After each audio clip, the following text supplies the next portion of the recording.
नमस्कार श्रोता बंधु आम शरीर टिप्स रे आपण मानक स्वागत। आज आम वर्षा ऋतु चीनी चा परिवर्ते नीतिदिन पियंतु गुड़ चा जहा आपनकु विभिन्न प्रकार संक्रमण ठारू दूरे रखि थाए। वीडियोटी आपण मानकु भल लागे ताहले निश्चित मात्रा रे सांगा मानकु शेयर करंतु। सब्सक्राइब करी पाखरे थिबा बेल आइकन को दबा देंतु जहा फल रे प्रत्येक वीडियो नोटिफिकेशन माध्यम आपण पाखु पहुंचबो।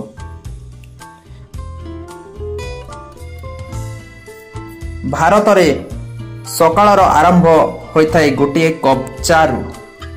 सकाळे जदि गोटे कप चा मिली न थाए तेबे लागि थाए दिनटी रही जाइछि कि अधूरा एवं बिना चा रे किछि लोकंकर मुंड बिंदा समस्या मध्य देखा जाइथाय।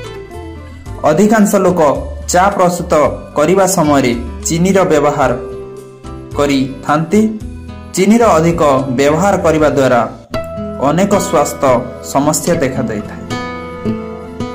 जदि आपण चा पीबा द्वारा स्वास्थ्य समस्या देखा जाउछि तेबे चीनी चा रो गोटे अन्य विकल्प हेउछि गुड़ रे प्रस्तुत चा। गुड़ चा पोषक तत्वरे भरपूर हेबा सहित वर्षा ऋतु रे विभिन्न प्रकार संक्रमण निकटरू मध्य रक्षा करिथाय।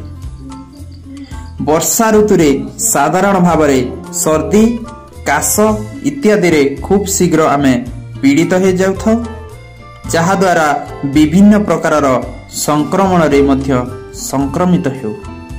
किंतु गुड़ चा सेवन करिबा द्वारा आमर इम्यूनिटी स्ट्रांग होइथाय एवं रोग सहित लड़िबारे साहाय्य मिलिथाय।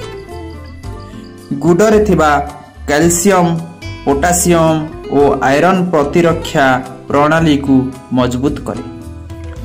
मासिक ऋतुस्राव समय रे साधारण भाव रे अंटा पेट इत्यादि रे जंत्रणा अनुभूति होइथाय। तेणु एही समय रे गुड़ और अदा रे चा करी सेवन करिबा द्वारा अनेक लाभ मिलिथाय। गुड़ रे प्रस्तुत चा शरीर को डिटॉक्स करिवारे साहाय्य करिथाय।